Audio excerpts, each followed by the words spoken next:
So it's now recording and broadcasting.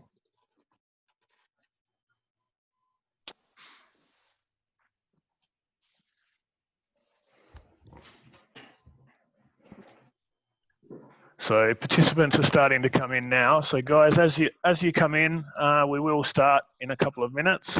Welcome again to Horse Racing Tell Me How.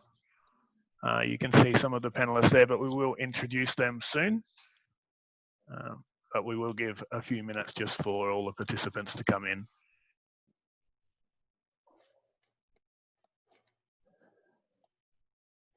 So flying start today. We have 30 people in already, so that's going up one at a time very quickly. So we'll give it a couple of minutes and then we will start. So if you're just coming in now, once you're in, you can grab yourself a glass of water, anything you'd like. We will start very closely after that.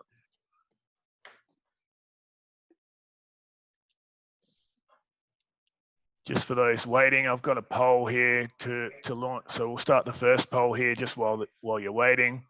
So the first poll is genuinely just a few questions about, do you think horse racing is accessible to newcomers? Do you understand horse racing terminology?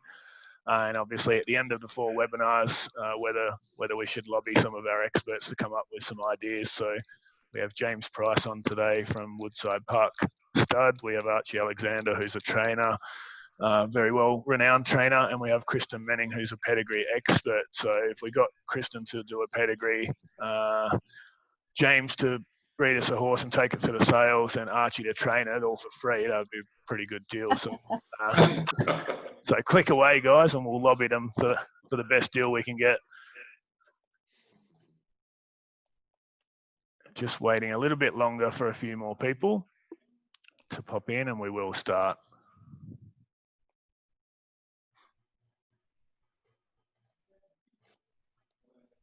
So not too much longer. Once you're in, have a quick vote there. I know that won't capture everybody, but it just gives us something to start with. And still participants coming in big numbers quickly, so I will wait.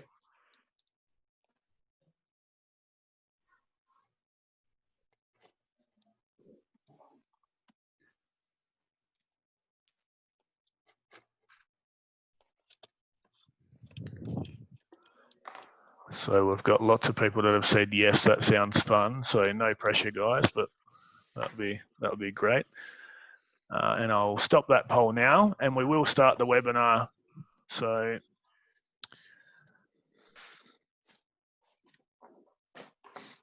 as you can see on screen, guys, welcome to Horse Racing Tell Me How. My name is Corey Smith, and as mentioned in previous weeks, I'm definitely not an expert, but we have the 3 experts tonight with us, and I'll just go through them now. So we have Kristen Manning, firstly, a breeder, a journalist, pedigree analyst, and a jack of all trades really in the horse industry. I actually asked Kristen last week what she does on a weekly basis, and I'm not quite sure how she fits it all in, but she's basically an encyclopedia on pedigree. So we'll get lots and lots of insight from herself. And also one of our case studies is based on a horse that she has bred from before and is breeding at the moment. So really interesting that we get some insight into somebody that's doing the exact brief that we're doing in real life. We've got James Price, the CEO of Woodside Park Stud. James obviously has a very interesting background there, as you can see, also worked for Inglis. So in terms of the sales aspect, which we have been focused on, James can show us both sides of that, both preparing horses for the sales, but also the breeding side as well, which is very interesting. Welcome, James. Thanks. And we have Archie Alexander, who's one of Victoria and Australia's up-and-coming trainers and having a lot of success on the track. Interestingly enough, Archie also has a background in pedigree through his father, as you can see there on screen. And that will be interesting to find out Archie's upbringing there and also get some insight into training around the world, as he has a fairly extensive range of development in his training as he's seen it in many countries. So welcome, Archie. Thank you, Corey.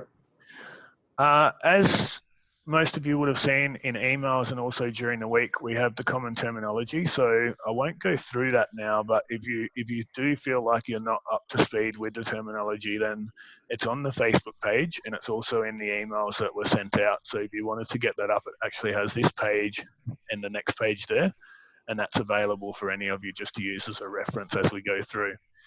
Next one is the sales catalogue. So this one's been given to us by Simon Vivian from Inglis, who was on last week. And what I might do to start with, James, is if you could give us a very quick rundown on things to look at on that page. Yeah, no worries, Corey. So this is obviously the page of Black Caviar, and this is how the page would have appeared when she went through the sale ring in 2008 in Melbourne. And if we sort of start at the top, you've got the agent's name who consigned her, as we say, Swettenham Stud. They consigned and prepared her for Gilgai Farm, and you can see just below that number 6 is a line and the brand GF, Gilgai Farm. And then you've actually got 4 over 6. And interestingly, the number 6 is the year that they're born. So you then move along and she's foaled on the 18th of August, 2006. So that's why the 6 is there. The top number is any number that the breeder wants to give the horse. We at Woodside, we have, say, 60 foals a year. Our earliest born foal that year gets a 1. So this year that would be a 1 over 0 because we're in year 2020. Moving down the pedigree, you've got the sire Bel Esprit and then the dam Helsing, and you've then got that the 4 generations, of which you can see there's one sire that bold vein, and that's because it's a double that appears on both sides of the pedigree, the sire and also the dam. Then you've got a brief snapshot of Bel Esprit and his attributes as a racehorse on the track, and also then as a progeny sire of 41 runners, 18 winners. That's obviously outdated now, but that's obviously from 15 years ago. Then you just move through the first dams, second dams, and third dams. It's fairly self-explanatory. If we go to Scandinavia, the second dam, you can then see Magnus. He's a direct son of Scandinavia. Just trying, actually, the pedigree is so big. There's so much black type in that pedigree. You can't see any sort of indentations in the pedigree of further relations, sort of aunties, cousins, and that sort of thing. But they're all direct relations of their dam. So yeah, that's a quick snapshot of that pedigree. Thanks very much. And I think obviously depending on the sales, they are different, but in general, in a sales catalogue, they will look something like this. So what we're going to do tonight, some of the feedback last week was that we did have to wrap up a little bit quickly. So tonight what we're going to do is we're going to go straight into the briefs. We're going to discuss the briefs. In the question and answers, guys, if you have questions, please shoot them through. What we're going to try and do is go through each of them within 10 minutes, and then at the end, ask as many questions from the audience as we possibly can. So if you have questions, please feel free to ask them. What we'll do at the end is we'll go through those. I've also got a massive list of homework here. So some of the homework has been unbelievable, really. I've been speechless by the homework and the standard of the homework that has come through.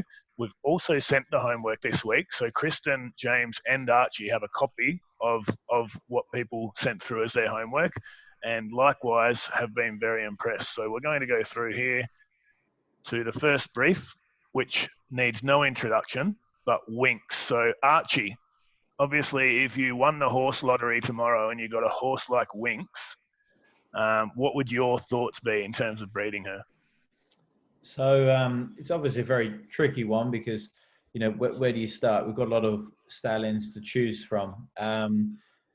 I've read the briefs that the guys sent in. I thought they were really impressive. 95% of them were really well thought of. I think it's probably easiest to say which ones I wouldn't go to rather than the ones I would go to, because there were so many good options. I mean, Frankel is one of those things. It's a bit of a dream, isn't it? Frankel was the best horse in the Northern Hemisphere. Winx was the best in the Southern. Put them together and it's just exciting. We don't really know if it'll work. because there's no such thing as a guarantee in horses, but it would just be very exciting from a race go. I mean, can you imagine going to the races and seeing a Frankel out of Winx? American Pharaoh, I wouldn't be too keen on in Australia. I think Northern Hemisphere horses have done well here, but I would be probably sticking to something, when in Rome. I think I'm Invincible was a really good choice for them early on, but I would probably be sticking to something like that. And I also thought a horse I really like, I've had a lot of luck with personally, and I think he's a great stallion, is Piero. His stats are very good. And I know a lot of true breeders that really rate the horse. So I thought Piero was up there in a few people's suggestions, and he wasn't a bad one. But I just will be a bit wary of the whole American influence sort of with Winx. Yeah, and I think there's so many options if you have a horse like that, and I think that's why we started with this one, is it has so many options, and there's almost no wrong answer, because I think with a horse like Winx, most probably it's not going to be terrible no matter who you breed it with. But I've got a few answers here. So interestingly, American Pharaoh actually got a bit of a mention there, but also an interesting one that was sent in was from Tim Gately, who said Galileo, and for similar reasons, breed the best with the best, he says. And he said that he also read something from Luca Camani that said, if you breed the best with the best and hope for the best, you have a good chance. So that's some interesting homework there. And also Justify, which is the best son of Scat Daddy, got a good mention there. And without question, Schnitzel, Piero, and Lonhro as Australian favourites all got lots and lots of nominations in the homework. So with Galileo, also the Autumn Sun was mentioned. So within our homework, we did have to stick to Australian sires based on the list that I sent out. And so for that reason, the people that liked Galileo did go with the Autumn Sun. So Kristen, how would you go about trying to match up to a mare as with such a strong racing, well, maybe the best ever, really? So how would you go with that? Figure out what made her tick. So I have a really close study of her pedigree, which I have done. I think everyone who's interested in pedigrees has had a close look at Winx. She's got a 5x5 cross of Natama, which is the mother of Northern Dancer. And she's an ancestress of Machiavellian as well, Street Cry sire. She's also got a high concentration of Street Cry's female line in her pedigree. A lot of strains of what is called the number one family, the Bruce Lowe number one family.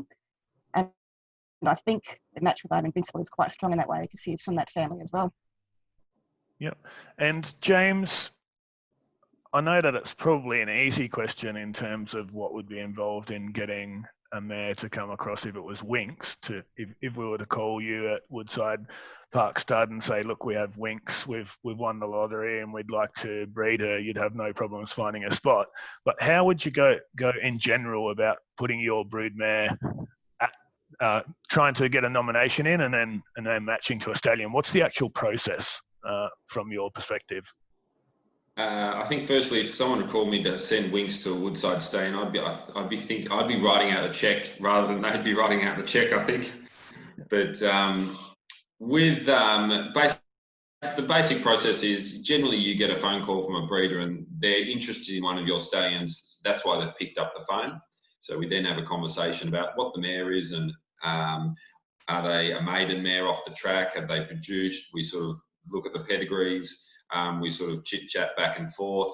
I sort of provide my feedback. Some will ask for advice and some say, oh, I just want to book into Rich Enough, Written Tycoon, whatever it is, and away we go and we get the contract complete. We send it over and then it comes back. So the paperwork's done, and then when the mare's ready for a cover, she gets sent to the booking sort of arranged, and she gets sent to the stud for a cover. That's quite interesting. You also mentioned earlier when I spoke to you about the Vobis scheme. Something I've got Winx's page up there for those wondering what's up on the screen. That's the pedigree for Winx. But just before we get into our first poll where we vote on who we would go for, the Vobis scheme is something that's Victorian, but also if you might expand on what other states also have, which and how they work. Yeah, so Vobis stands for Vobis is Victorian Owner Breeder Incentive Scheme, and it's designed to reward owners and breeders who invest in the Victorian industry. That's invest in Victorian stallions first and foremost. So there's 3 categories. There's category A, category B, and category C. So if you send a mare to a Victorian stallion, you are eligible for Vobis. So when that foal is born, you pay a fee. And therefore, when that horse is ready on the track and racing, if that horse wins, runs second or third, then you, as the nominator or the breeder of that horse, you're both eligible for some of the prize money. So it gives an incentive to Victorian breeders to, one, breed to Victorian stallions. There's also 2 other categories, B and C, which are slightly sort of probably doesn't need to go into detail, but it just allows more horses to be in Vobis and eligible for Vobis, but it just allows Victorian breeders to send their mare to a Hunter Valley stallion or a stallion in Queensland or South Australia, and then still be eligible. There's a slightly higher fee, nomination fee, to be eligible, but it's just an incentive to, obviously breeding's a fairly difficult game, just a little cash incentive should you breed a good horse. Yeah, and that's very interesting, I guess, because when you actually are looking to match, or when you're looking to buy at the sales, these types of things do come into it, which the average person coming in, like myself, may not know about these schemes or understand these schemes when going to the sale. So, Archie, just on those schemes, when you're buying a horse, does that come into your reckoning? So if you go to a sale, so last week we spoke about going to the sales with a plan and how you might approach that. If you're going to the sale, do these types of things come into your thought process when purchasing? Yeah, I can give you a good story about this. When I first started training, I was all about Victorian trainer, buy Victorian, stick loyal to the guys like James at Woodside, Swettenham, all those farms that are good to me, and hopefully I'll be good to them. So I think it was my second year of training, I found this lovely Hinchinbrook filly, loved her, and driving down to the sales on the Sunday morning, drove down there, wanted to buy her, looked at her again, convinced this is the one. Got to 90,000, second year training, it was probably enough for me. I looked in the book and it was my bid at 90, looked at the book and I didn't see Vobis. And I just thought, if it had Vobis, I'd maybe go to 100 or 120. Thought it's non-Vobis, might be a bit harder to sell, stop bidding. Mick Price bought it for 95, and it was Seabrook who's ended up being a Group 1 winner. So that's not a good story, Archie. it's a good story for the guys listening, because they'll realise that you should be a bit more open-minded. And I'm sure every trainer out there in the world has let one slip by. And now I look back and I think, well, one, I don't know, Mick Price could have had 200, so maybe I would have never got the horse. But I think, you know, for 10 grand, I should have just kicked on, gone a little bit harder, and then she could have been mine, and I could be standing here with the Group 1 mare. And I think recently they sold her for, I can't remember, I know someone that broke the deal to sell her as a broodmare. So then the next year I went back and I thought, bugger that, I'm not going down the whole, you know, stick to Vobis or stick to Bob's or whatever. I just went down the more, you know, find a horse you like, and if it's Vobis, you might give it another bid or be happy that it's got Vobis. It's important, it's good for us. But at the end of the day, when you go to the yearling sales, you've got to come home with a horse you're happy with. So, yeah, I think I look at Vobis, but I've learned that you should just be flexible. And, you know, if it's there, great. It's a really good thing to have. But, yeah, as I said, after Seabrook, I think it's important to just not be focused on one thing. We must be getting the right trainers on here for those types of stories, because Troy Corstens last week told us how he purchased Nature Strip, and then he actually got the x-rays and then they didn't pass those, so he didn't purchase it, and then the rest is history. So a few good stories like that are coming up. Kristen, before we go to the poll, so we'll give you the last say on that because you are our pedigree expert. Who would you match Winx to? So obviously a lot of people have gone with Piero and Lonhro, and I think that's for the romantics. I actually picked Lonhro, and I didn't even give it any explanation other than the romantics. So would you consider that? And what would you actually go with for Winx? I'd probably look at a horse like Blue Point. The Shamardale Street Cry is kicking a lot of goals. He'd line bred to a mare called Helen Street, Street Cry's mother. She won the Irish Oaks. There's been a good Group 1 winner in France this week, line bred to her. Her strike rate is astronomical. And you have a horse like Blue Point, who I think is quite similar to Winx, and that tough sprinting horse who lasted several campaigns. Yep, fantastic. And what we'll do now, guys, is we'll launch the infamous polls. So the poll is, just need to find the second poll here, Winx. All right, and we'll launch that poll now. So you have the options of American Pharoah. So while the poll's going, Archie, if you could expand on why you didn't like that mix. So that was one of the questions that's come in. And also then we have Justify, Lonhro, Piero, Schnitzel, and Autumn Sun. So off you go, guys, voting there while Archie explains American Pharoah. What is it that you didn't like about that mix? He's not exactly, well, in Europe and Australia, we only race on grass. So the top two horses there, American Pharoah and Justify, they're horses that maybe not all the time, but most of their career they've raced on dirt, which is something we don't race on. The guys speaking tonight know a lot more about pedigrees than me, but they can back me up. There've been a lot of American horses that have come to Australia and gone to Europe and haven't worked at all. In their own country, they do very well, but not here. So, you know, like everything, we maybe prove wrong. There's horses that have worked down here, but I'd be probably leaving them out. And, you know, we know something like a Schnitzel, Piero, I'm Invincible, that they're good, solid stallions that work here. But by all means, if, let's say, the Winx partnership said we're going to race the yearling with Todd Pletcher or Bob Baffert in America, I would be happy to use one of the top two horses, you know, because, you know, you're going to be racing there, but to be racing down here, I'd be sticking to a horse we know suits grass tracks. Yeah. No, and that's really good information, because I know on face value it's just about that horse is good and this horse is good, but it doesn't always work like that in matings. And Kristen, I'm sure you can relate to some of those comments, and we'll get you to expand on that for the next ones. So the winner for the first poll is Piero with 40%.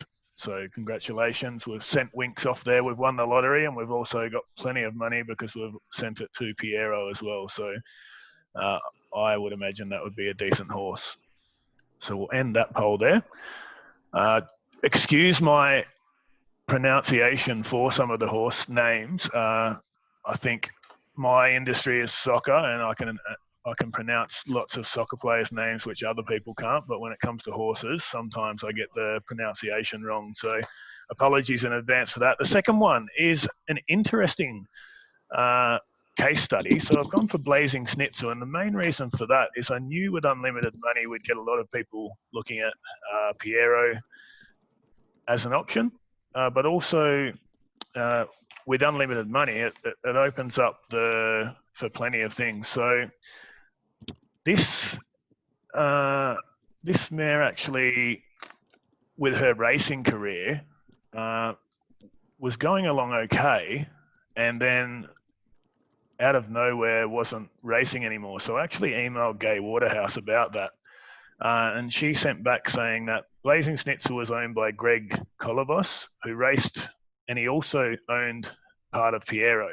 So when she didn't reach city class, he retired her to his broodmare band with that in mind. I know that she's been bred 3 times already to Piero. Nathan Bennett, who's one of the syndicators we have on next week, actually still has Piero and Blazing Schnitzel at the moment, which was quite interesting. Gay Waterhouse also said, in terms of pedigree, I don't worry too much about a horse's pedigree as they cannot read it themselves.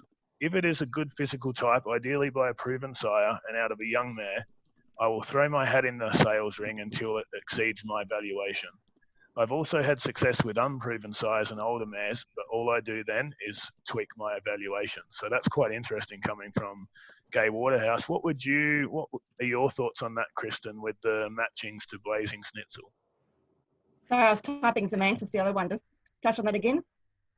So basically, Gay Waterhouse is saying that she doesn't read too much of a horse's pedigree, as she doesn't believe the horse can read it. So a lot of it comes down to the physical type. Whereas obviously your whole breeding background says otherwise, and you prefer to analyse the pedigree itself. Definitely, but once she's at the sales, she's seen the product of someone else's research. So I think a good judge, say like a Paul Moroney, can see when a good person's pedigree has actually worked or it hasn't worked. But mind you, we've all heard of great examples of the sales where a horse hasn't looked particularly good in the sales ring who's been a champion. Northerly's a great example of a horse who was born with pretty ordinary legs, who was the result of a planned mating by some very clever people in Perth. And not only did he race on as a champion, but he stayed sound as well on those legs. So it's a lottery. And James, I had one question there. So if somebody was to contact you with a mare that they'd like to breed to one of your stallions, but you didn't like that mare, or you didn't think it was a good match to your stallion, what would you then tell the breeder? What option would they have, I guess? So can they just basically pay the fee and send it to you, or are there certain types of boxes they need to tick? There aren't particular boxes that they need to tick, Corey, but I like to know what the mare owner wants to do with the resulting progeny. Are they looking to sell that progeny, or are they looking to race it themselves? Obviously, I come from a bit of a commercial background, having been at Inglis. So if a mare, to me, had a very weak female pedigree, or that had too many foals, or they were too old, or were very unsuccessful, I would always sort of say, oh, well, I don't think this is, you shouldn't be breeding with this horse. So it's not, we're certainly not an open door and will accept anything out of the back paddock and hasn't been breeded for 5 years, etc. I do like to provide, I do like to, I suppose, I value my own thoughts, and I want to pass on thoughts. I don't want to just sort of, give someone what they want to hear and take someone's money. So if something like Blazing Schnitzel, I would look at it from a commercial point of view, and I would say she was an okay race mare. She's probably from a female pedigree that's a little bit dated now. There hasn't been an introduction of new black type. She's by Schnitzel, which is fantastic. She's had really good opportunities, having been to Piero 3 times. She's now she's about to be covered and have a 6th foal. For me, I would be suggesting that the breeder needs to come back in service fee. Shouldn't be overcapitalising this mare, because at this point she's produced 2 maiden winners, which are okay, but I wouldn't want to go and invest a huge amount of money in this mare.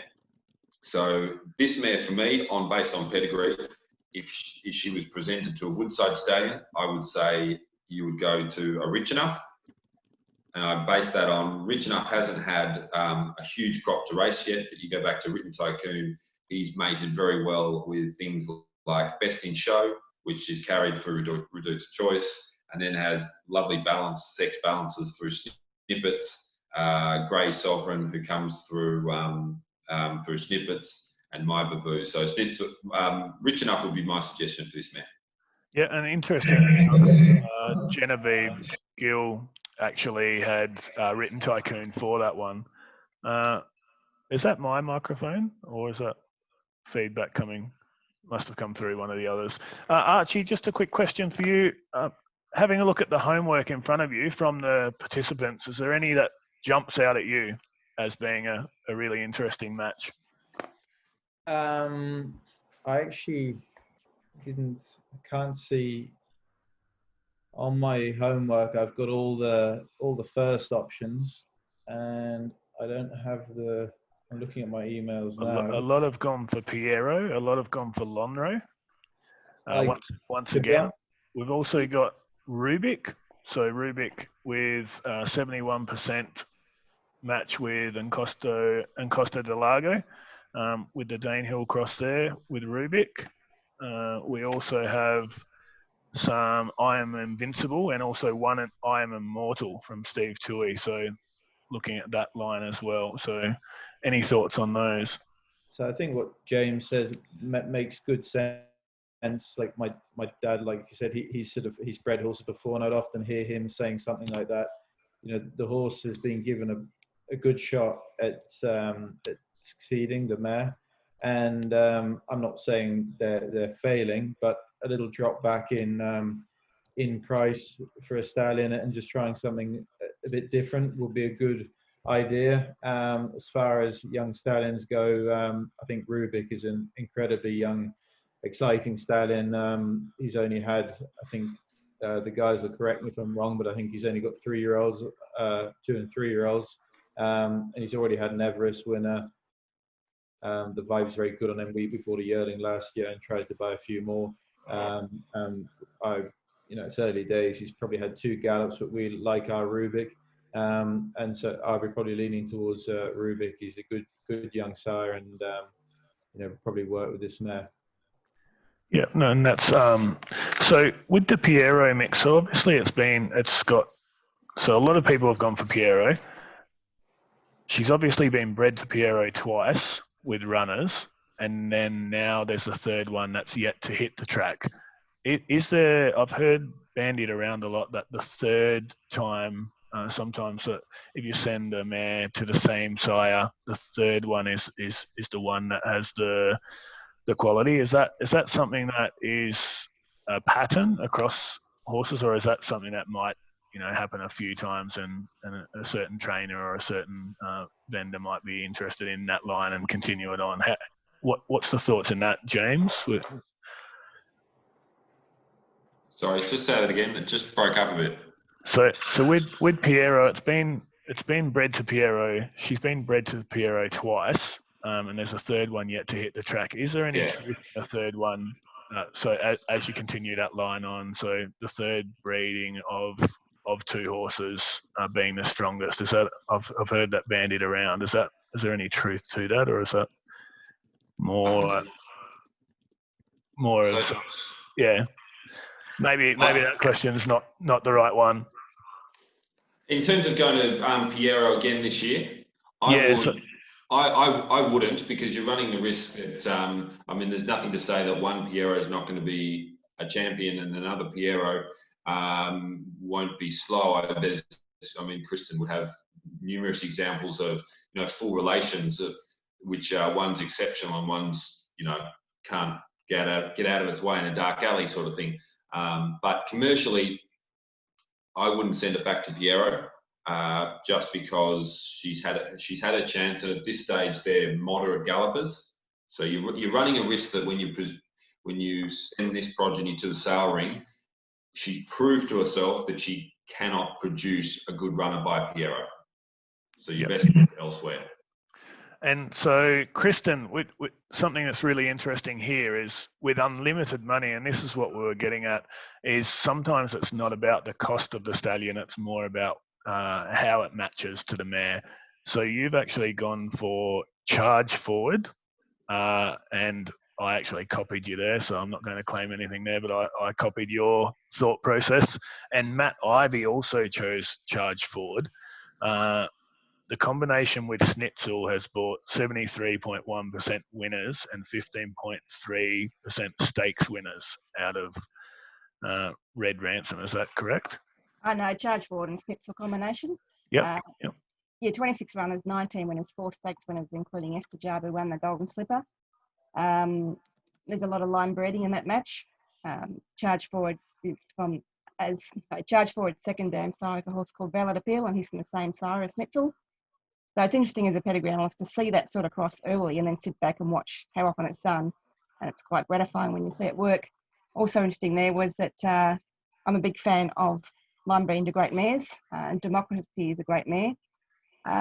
She is she's the ancestress of Blazing Schnitzel and also Red Ransom Charge Forward sire. And that's really interesting because of the fact that that's only 8.8 thousand to breed to charge forward, and by far the cheapest of the options that we had there, even with unlimited money. So you would obviously look at something different if you were selling, because even though he's a proven stallion, that doesn't make him a trendy one. Yeah, and that's interesting as well, is obviously, there are differences between breeding to race and breeding to get them to the sales ring based on how trendy they may be. So we'll go straight to the poll for that one. But very interesting with Gay Waterhouse having a couple, and then now there still are Piero Blazing Schnitzels out there, so follow with a lot of interest. So Blazing Schnitzel, the poll is launched now. Let the voting begin, guys.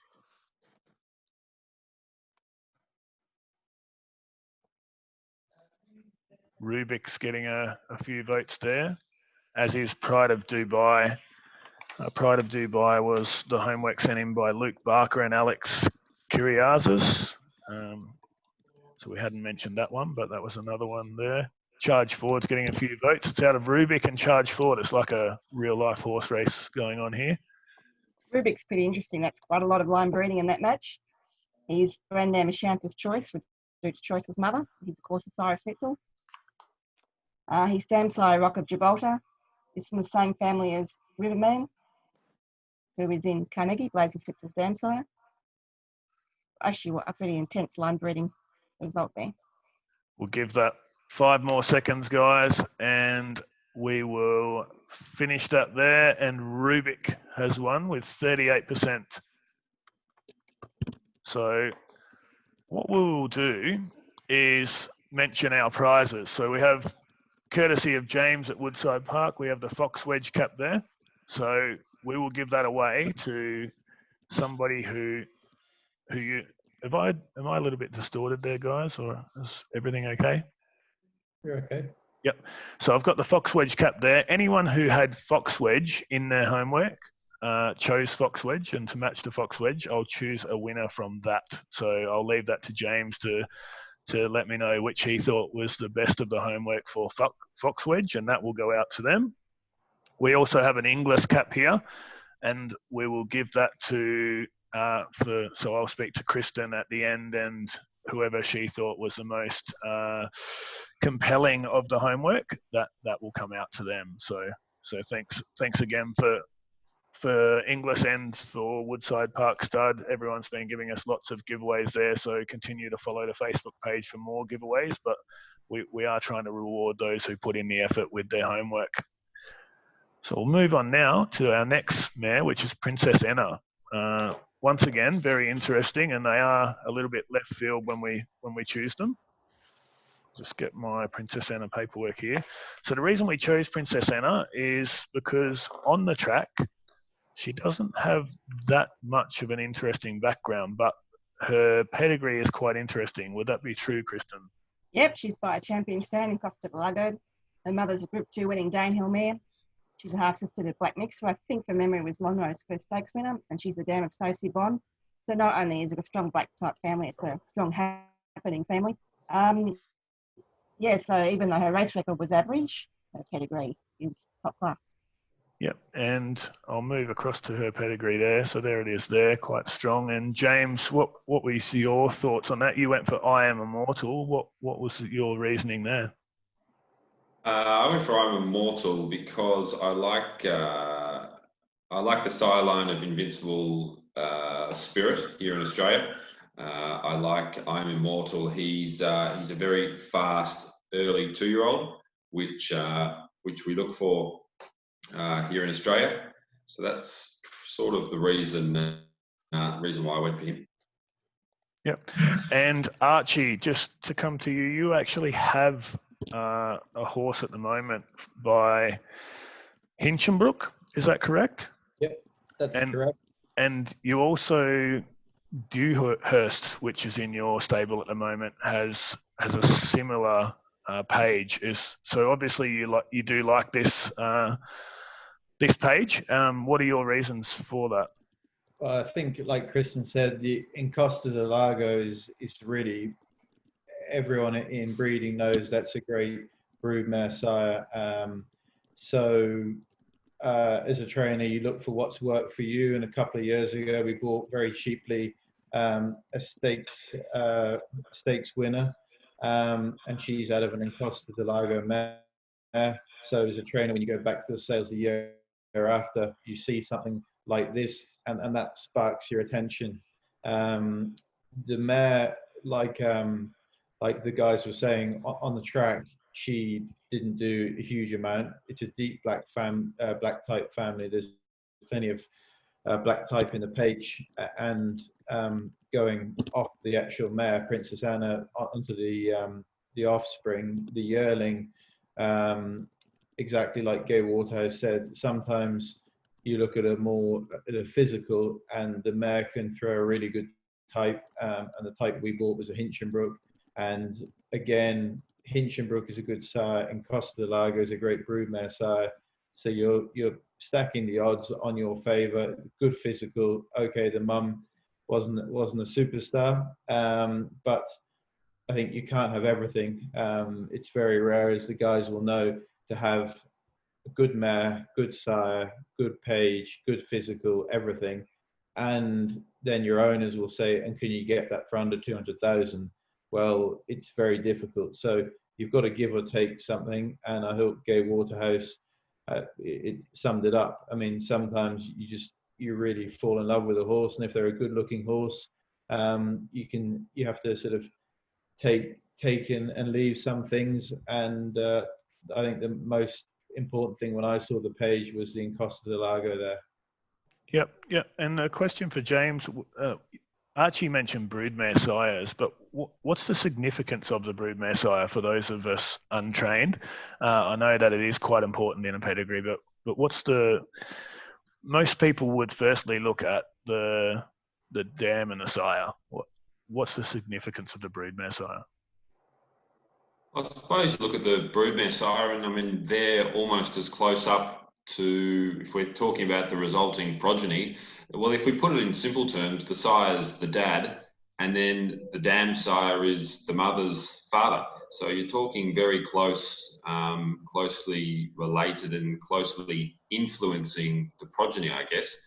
You look at the progeny, and there are four. If we say there's four relations, there's the father's grandfather, the father's mother, the mother's father, and then the mother's mother. I'm confusing myself there, but there's four, and it's very, very close up. So I think some people would put as much influence on the dam sire as they do the sire. And I think, as Kristen and Archie said, I mean, in Costa del Lago, he doesn't get any better. He's sort of has incredible influence with so many stallions. So yeah, I think all these things are so subjective, but there are a lot of people out there who put a lot of influence on the dam side, and yeah, they are very important. Yeah, and Kristen, a few questions here. Do good race mares throw the best runners? And does it matter in some cases if a dam has never raced? So there have been quite a few studies done in this in Northern and Southern Hemisphere, and they can come up with the same results. But generally speaking, the better quality race mares are better quality brood mares. You could say it's because they go to better stallions, but I don't think that's necessarily the reason. I think often a great race mare goes to the trendiest stallion rather than the best match, which probably negates the stats a bit. But there does seem to be this thing out there, in Australia in particular, that champion race mares don't make mothers, and statistically it's not true. It's not something you often hear of said in Europe. Would you agree, Archie? Sorry, say that again. Well, in Australia, there seems to be this thing that people say that great mares don't make great brood mares, and I've never come across that as a European psyche. Yeah, there's a little bit, but a lot less. And like you said, in Europe, there's plenty of good. I think, who's the dam of Australia? Yeah, Ouija board. There you go. You know, she was an absolute freak on the track. And of course, Urban Sea. Yeah, she ran Larkin through Galileo. So obviously it's not true, and I think like we were talking quickly off air before the guys joined us, I think a lot of it depends on how the horse is managed and how the horse can handle racing. You know, you said it, some horses handle 5 races and they're cooked, other horses can have 55 races and they're still strong at the end. And you look at a horse like Winx, she was so well managed by Waller, spaced their runs, was never too hard on her, and she had a long prep, a long career, but she always had short preps, and so she shouldn't really go to start a tired horse because she was well looked after by the trainer. I think too, there's no genetic link between how often you race and the quality of the genes that you pass on. Yeah, and I think that's really important. So we have tried to pick 4 really different mares in now obviously some of the pages do look similar, but what I tried to go with was obviously something that had the most success of anyone really on any horse on the track to some that maybe had differing types, but also try and relate that to people we had on the panel as well. So we've had a bit of homework that's come in. So back to you, James, here, but we've got some that have gone for Churchill via the Galileo link there. We've also gone with Exosphere, so the son of Lonhro, which also Lonhro, so a few son of Lonhros got a mention. Your very own Fox Wedge got a mention in there. Pariah, The Mission, and Toes and Stardom. So what were your thoughts on, firstly, the homework? But how would you probably go after reading some of the homework?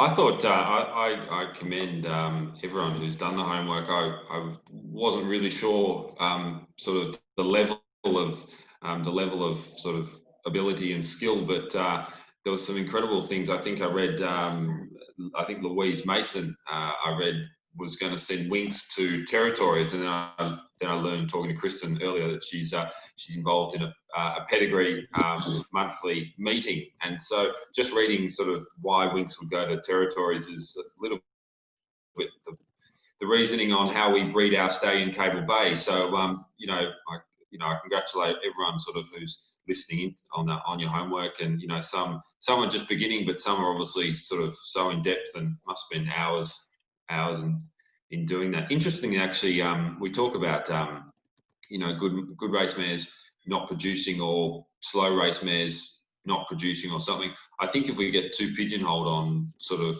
choosing horses based on that, I think good horses will slip by. I think it's something to consider, but I don't think it's the be end and end all. I think actually, if you look at the pedigree of the 1,000 Guineas winner overnight at Newmarket, a Galileo filly called Love, she was out of an unplaced mare. She raced 4 times, and looking at her race record, she was very, very slow, but she's obviously produced a classic winner. So I think, for advice would be not to get too pigeonholed on, yes, we can have our likes and dislikes, but don't get too pigeonholed on what breeding makes a good horse. Yeah, and I've just popped the poll up there for everyone. So the poll's underway, and we will click to the next one, which is very close to Kristen's heart, her Group 3 winner there in Collate. But I will just collate all of the polls first, the results, and then we'll move on to that. We do have some other questions. So just while we're waiting for the poll there, James, another one for yourself. I know you've answered a few in a row, but most of the webinar is based on people getting involved in the industry and how they get into ownership and things like that. But from your perspective, you've worked with the sales with Inglis, and then now at Woodside Park Stud. What's the differences, firstly, being on one side with the sales and people preparing their horses and coming to you, and then now preparing horses to go to the sales? How does that differ from a career perspective, I guess? Yeah, it's a fascinating thing, actually. Starting off in the sales, there's an age-old saying that when I went to farms to inspect horses for sales, you sort of had to choose horses which were the best ones for the sales, and you sort of tried to be as kind as possible to the breeder. And I know so much more about it now, being on the breeding side, and that there's so much energy and emotion that goes into breeding a horse. I mean, you're sitting in front of a computer doing your pedigrees and all the rest, and working out which stallion to choose, and then you're going to breed the horse, and it's such a long process which takes 2.5, 3 years. And then the sales company come and sort of dish the horse, or say this is wrong with it, that's wrong with it, it's not going to make the sale. And I tried to be as kind as possible, at the sales company, but now I'm on the other side. I feel like I'm sort of like, how dare you, Inglis, come and tell me that my horse is bad? That's awful of you. What's the age-old saying of you can abuse my wife, but don't you dare abuse my horse? And it's that's the sort of feeling that I get now on the other side, that all these horses are mine. There's so much emotion and energy put into it. So I've been very lucky, sort of seeing both sides of the fence. That's it. Yeah, and it's your background. For me, it's great to have somebody that's seen both sides of that.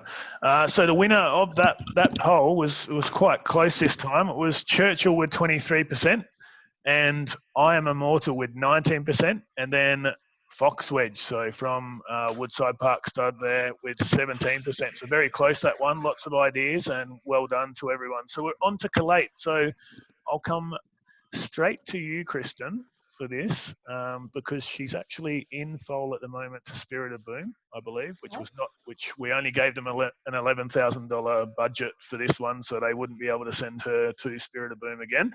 But for $11,000, what were your thoughts? And obviously, where are you sending her, I guess, is the question.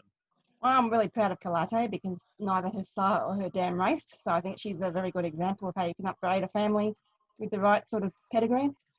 She's by an unraced horse called Bramshaw, and our mare was unraced. We only paid $2,000 for her, but she comes from a family I'd always wanted, 8-carat family. I remember Sir Patrick Hogan once saying that if you're on a really tight budget, you act like a real estate agent, that you don't buy the you don't buy the best house in the worst street. You buy the worst house in the best street. And he said, if you can't afford a really good mare, get a lesser mare, but from a great family, because those genes are always there. And I had this argument with a teacher I did a horse course 4 years ago, that he argued that once a family dies, you can't get it back. Whereas I argued that you can, because a great family often dies because of human interference. The wrong stallion matches, the wrong trainers, whatever. But the genes are always there. And you're looking at the 8-carat genes, especially through Cotilly House. That branch, that family just doesn't die off. After we bought her, Deep Build and Shooter Win came out and won good races from the same branch. And when we went to Bramshaw, as you can see, his dam is Cotilly House. And she's also the ancestor of Miss Palagrosa, who's already line bred to 8-carat. So I'm quite proud of the fact that she was the first stakes winner anywhere in the world with 3 crosses of 8-carat. Because I thought another cross of 8-carat would be too much, I went back more through the pedigree at 8-carat's family. 8-carat's descends from a very famous mare called Mumtaz Mahal. And I went through every stallion in Australia and wrote how many strains of Mumtaz Mahal they have. Spirit of Boom has a lot. Written Tycoon has a lot. And for that reason, she's going to one of Written Tycoon's sons this year, Winning Rupert. He has multiple strains of that family. And something for Archie's interest, the mare's dam sire is Generous, who I believe your father had something to do with. Yeah, there you go. And Exactly. Winning Rupert has got Generous's family in the pedigree, so I'm line breeding to Generous's family as well. Okay, interesting.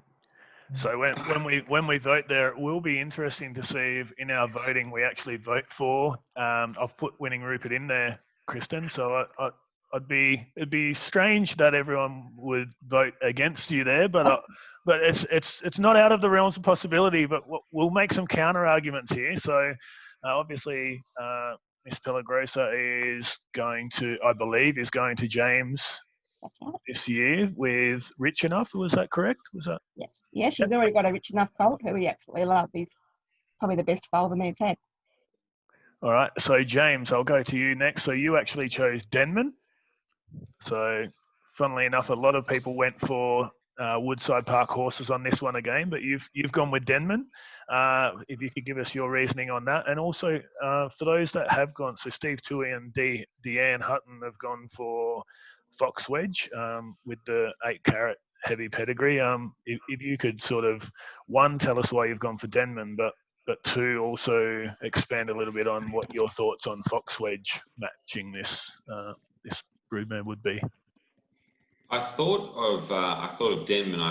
Was thinking Cody Hilly House. I'm interested to hear of Kristen's thoughts, thinking that 3 strains of 8-carat would be, another strain of 8-carat would be too much.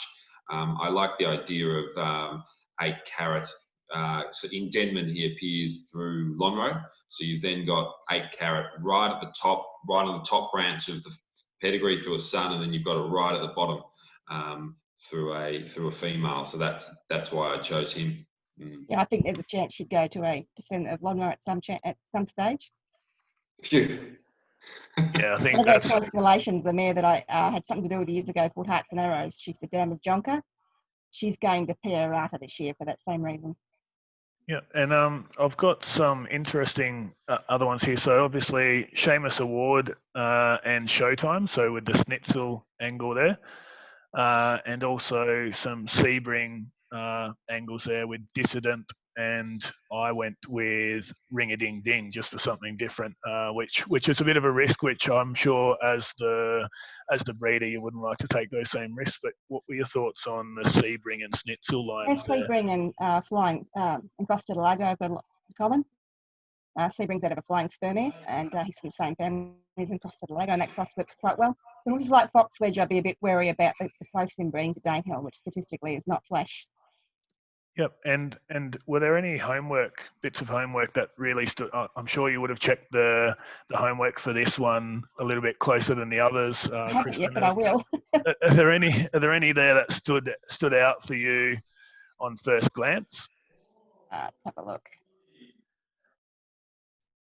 And while you're having a quick look there, I might go to Archie. So one of the other popular breedings was Hallowed Crown Archie, and I know that obviously that's the Encosto de Lager and Hallowed Crown mix of 4 runners to 3 winners. But I know that you've got a Hallowed Crown there because I'm in it with yourself, so Mona Dream.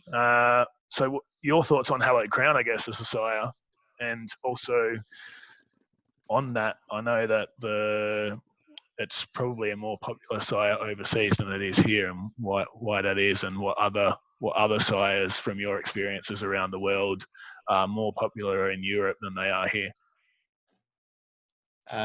Well, firstly, we've got to be very careful because we've got an owner here, so keep the dream alive.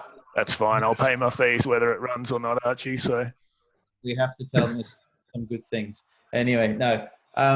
In all seriousness, we bought this horse, nothing to do with the sire.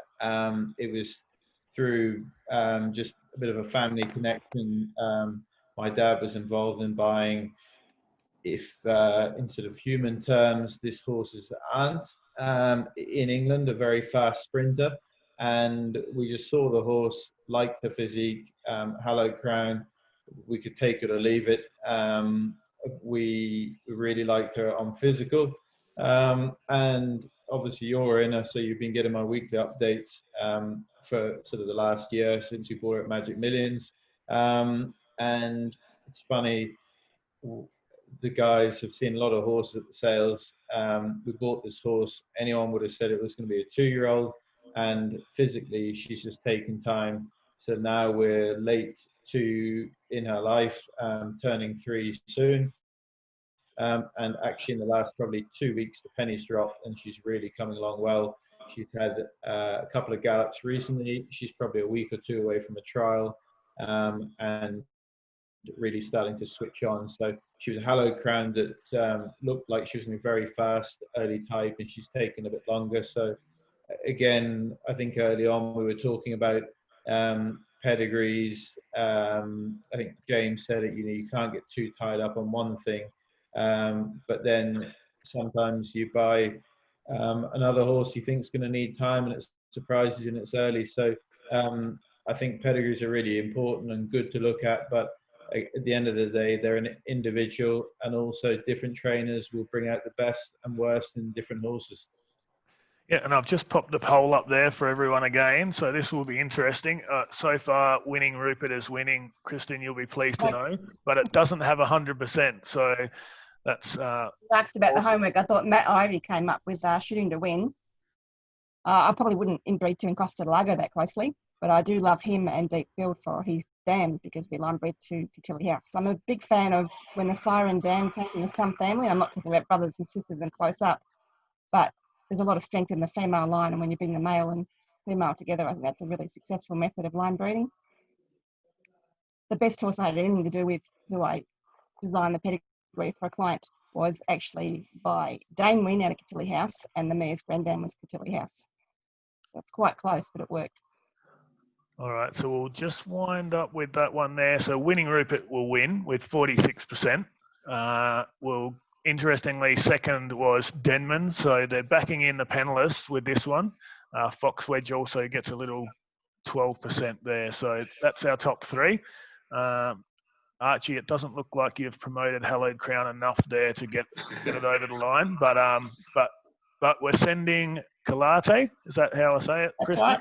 We're sending Collate to Winning Rupert along with yourself. Good So idea. everyone will follow that with lots of interest now. So thanks for that. We'll just move on now. So we do have a little bit of time. So last week we were fairly pushed. We've only got a couple of minutes, but we'll go through a few questions here. So Archie, something that's been more prevalent in recent times with breeding in Australia is for sprint races, because obviously there's so much money around sprint races in Australia. But do you feel that we've lost our way a little bit with our stayers in Australia in terms of the breeding lines? Or as a trainer, what are your thoughts on that?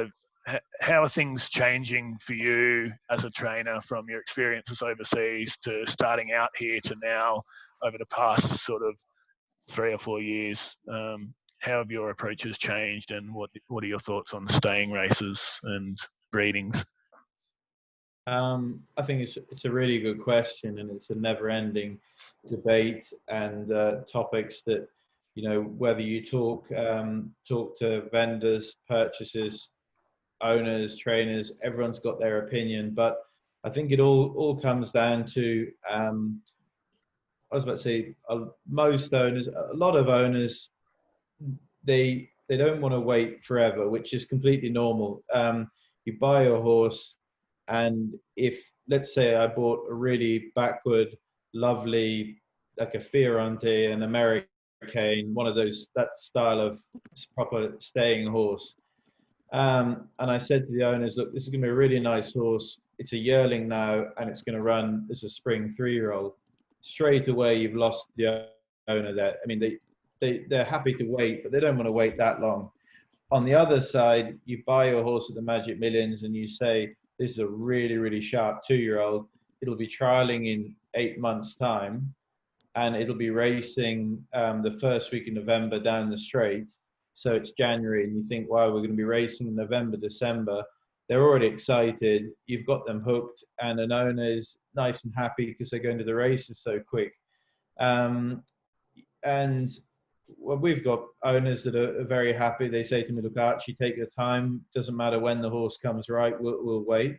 I wouldn't say, I always say I never push them and I never pull them. So if they're showing, we've got a few speedy little 2-year-olds at the moment, we're letting them roll on. We're not pulling them back. But the ones that need time, we just take our time, and they've gone to the paddock because they're not ready.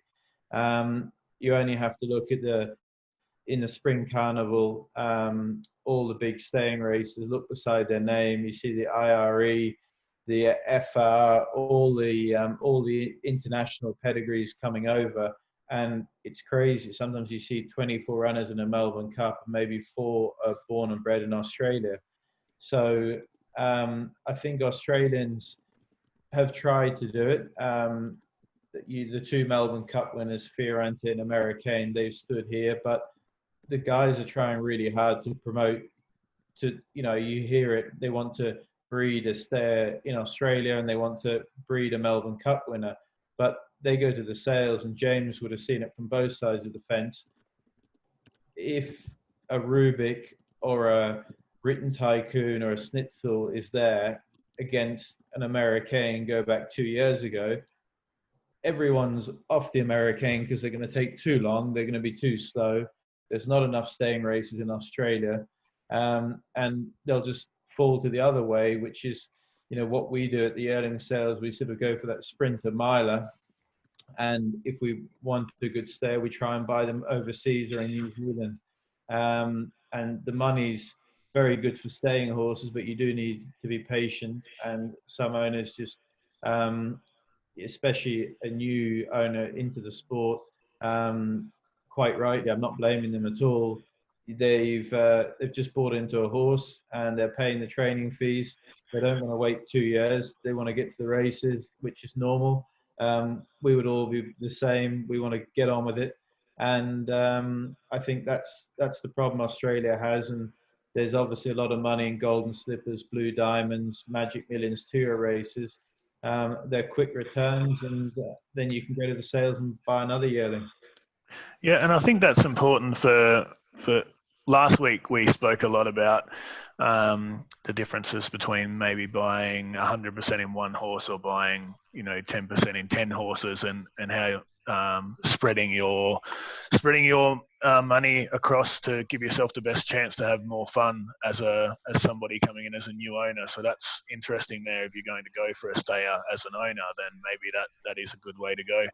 James, your thoughts on stayers, but also, do staying sires generally leave stayers and sprinters and vice versa? Or like you sometimes hear, they need an injection of speed, that type of things. What's the thought process around that side of breeding? Yeah, typically, first to the staying races, just my general comment is, I think the thought that we don't breed stays in Australia, it's a topic of conversation that's always around Melbourne Cup time. I think it's sort of, the conversation lasts for about 4 to 6 weeks, and then we all forget about it, and then it's raised again 12 months later.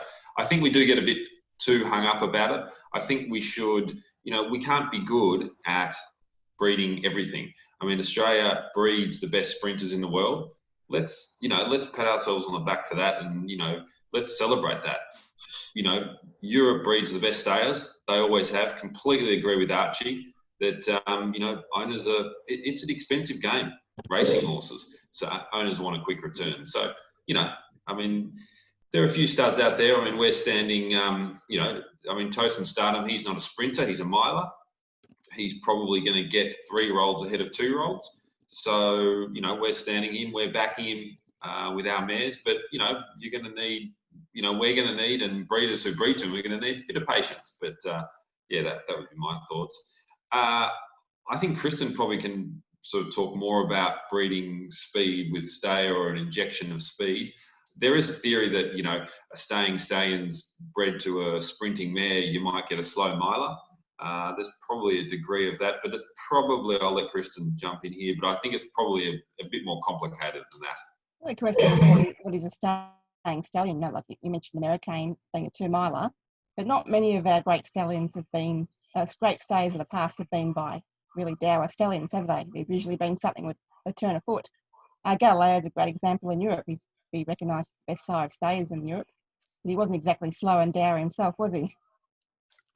So, Kristen, just obviously the dream for any breeder, and being a breeder yourself, the dream for a breeder is to breed a stakes winner, or better. But how hard is that? So for the people coming in that are new, how hard is that? Because obviously, the stats, if you actually look at the stats, it's quite very few horses that win Group 1s and Group 2s and Group 3s and stakes. And how hard is it?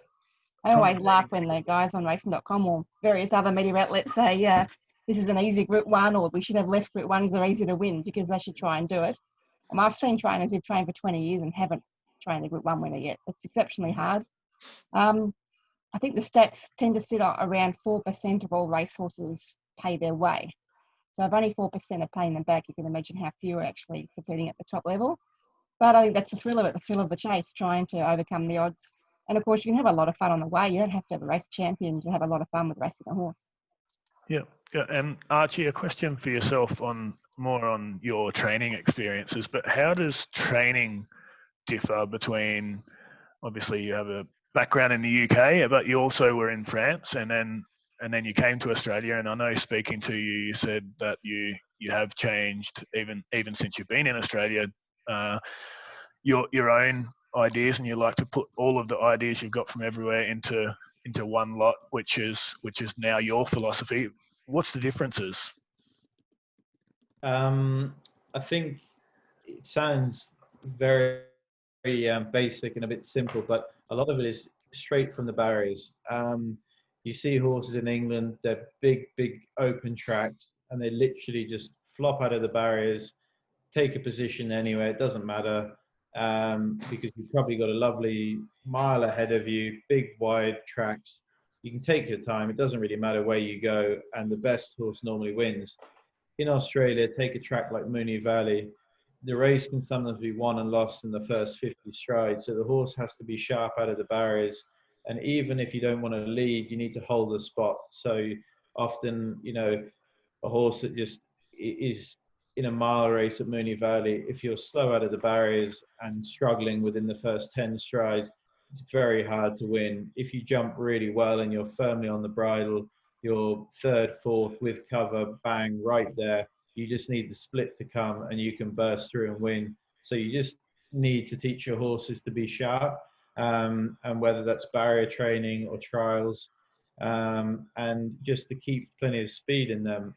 In Australia, there's no point having dour horses. So you've got to back off your training, doing the miles, and gallop them over shorter and a bit faster. You can still do slow days. You can still put plenty of core sort of strength and fitness into them, but you don't want to be galloping them. So in England, a lot of trainers will gallop a horse over a mile.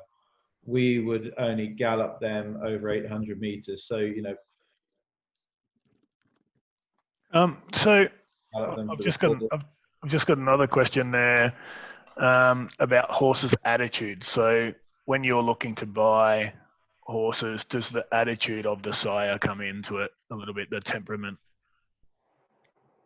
I think it's a funny one. A lot of people will often say the horse misbehaved in the sale ring, or I watched it parade 3 times, it misbehaved.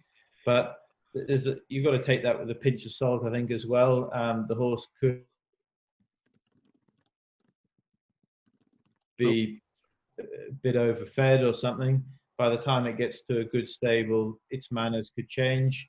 But at the same time, it is a bonus if you see a really well-behaved yearling that does everything right. Every time the leader wants it to walk, it walks, stands up properly, and it's got good manners. That's a very good thing because it's handled the pressure of the sales, which these horses are only babies. And to handle the pressure of a big Magic Millions or a Melbourne sale, you know, when they go to the mounting yard, they're not going to be too worried about it.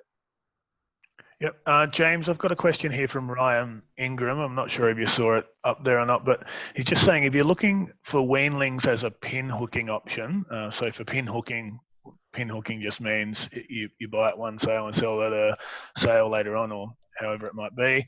But if you're looking for weanlings as a pin hooking option to sell at yearling sale, are you placing more importance on breeding and the trendy sires and crosses, or on conformation and looking for weanlings that will develop into early 2-year-old types? It's a little bit of both, but I would suggest I would weigh more heavily on the type. I think first and foremost, in terms of the pedigree, the stallion is more important to me if I was pinhooking than the female pedigree. The stallion being, if it's a first season stallion, is it a stallion that we think is going to get early 2-year-olds or not get early 2-year-olds, so that will come into it. But I think probably type is more important, because I was thinking there just of Archie's comment when he's talking about hallowed crown. So when Archie goes to the yearling sales, because that's his main buying bench rather than the weanling sales, if we're talking about weanling to yearling people, if Archie's going to the yearling sales and buying a horse, and if he sees a good physical in front of him, I would assume that he then looks down at his pedigree page and he goes, oh yeah, I like hallowed crown for this reason, this reason, this reason. As opposed to, if you've got a bad physical standing in front of you, Archie, he's not even going to look at the pedigree page. No. If that makes sense.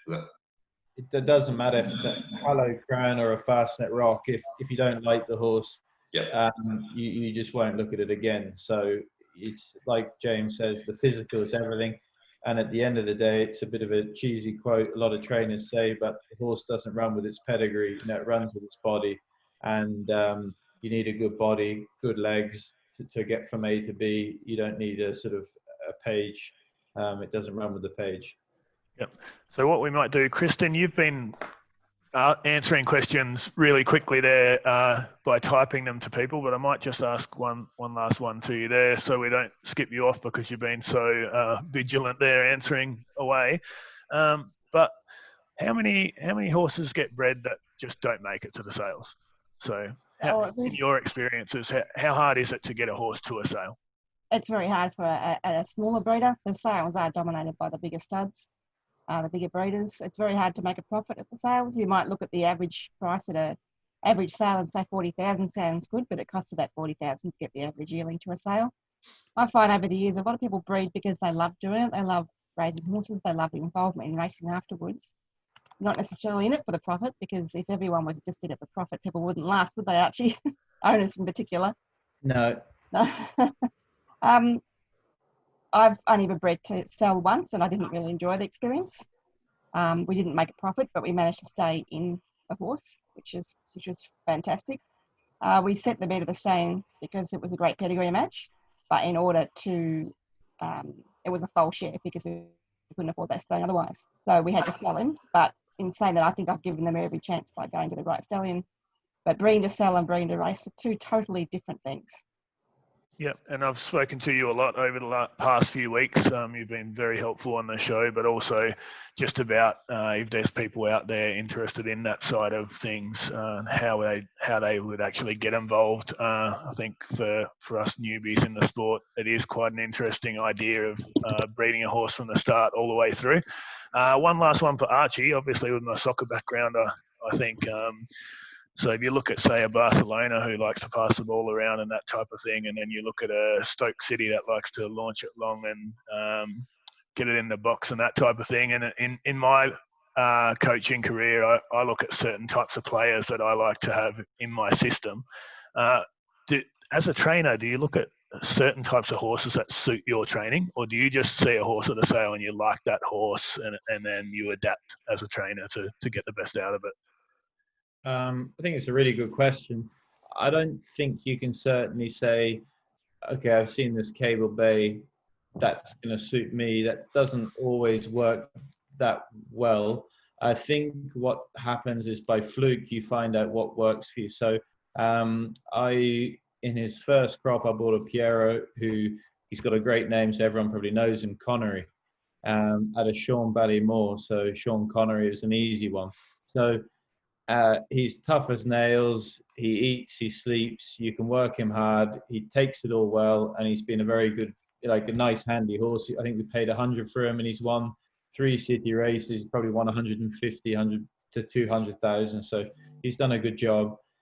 So then when I went to the sales the next year, I thought Piero's, they're rock solid. I'll buy a few more. Bought 3 that year. They were just winners. They were nice horses. Followed up the next year and bought a horse called Game, who won the Ethereal. She's now a stakes winner, out of a stakes winner, half to a stakes winner. So really well-bred mare who's going to be worth a lot the day we retire her. So for me, I like Piero because I can work with them. They're hard, they're tough. I don't want to go into the size that I don't like because it's too political. And someone looking at me at the bottom stands Written Tycoon, and I've had good luck with Written Tycoon. I've got a horse called Write Your Name, who's done well, and I've had another mare who's won races, a horse called Miss Hellbender. She's not a star, but she's a tough, solid horse. So I think they work really well. And if I go to the sales, I'm really happy. I bought one this year. I bought a Written Tycoon this year. Happy to go and buy another one. When you get stung by a horse that you're talking about horses that suit you, I think there's some soft horses and horses you don't like their personality. If you've had 2 of a certain sire, they've let you down, they're disappointing, you're not going to rush and buy a 3rd. So yeah, you sort of look at your horses, what's worked, what hasn't. I think that's only common sense. It's only, if you buy a car and it breaks down, you don't go and buy another the same brand. You change it. Yep. No, I think I'll finish off there. I've got one last question. It's actually, I can see online here, it's my father-in-law. He's just asking how your young guy is. So that was the final question there. How's the young rascal? Yep, I can see it on the screen there. Young rascal, yeah, settled in very well, no, he'll all systems go for the Caulfield Cup with him. So happy to see the dates weren't changed, and on we go to the Caulfield Cup. Yep. All right, and so guys, next week we have week 3, so it's back to the sales. So we've bred a horse. Kristen's bred a horse for us. James has prepared it. Archie's about to train it once somebody buys it at the sales, and obviously there we see Simon about to sell it for lots of money. So next week we'll be going back to the sales with a plan. I've also got some syndicators on next week to talk about a different part of the industry. And once again, I think this webinar doesn't happen.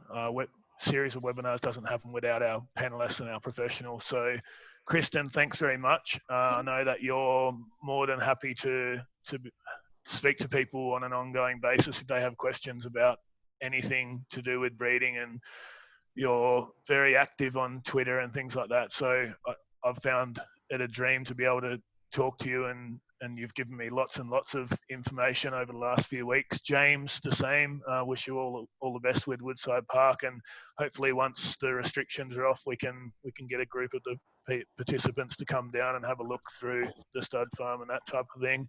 And Archie, of course, we wish you all the best on the track. And being in Ballarat, it's easy for me to come and say hello, which we're unable to do over the past few months. So thanks again to all of you. It's been fantastic. So thanks again. Good evening, Corey. Thank you. Thanks, Thank Corey. you. Thanks, guys. And we'll finish that there, guys. And you can find a copy of this online on YouTube. We'll post that up. So thanks again to all our panelists and all the participants for tonight. Thank you, guys.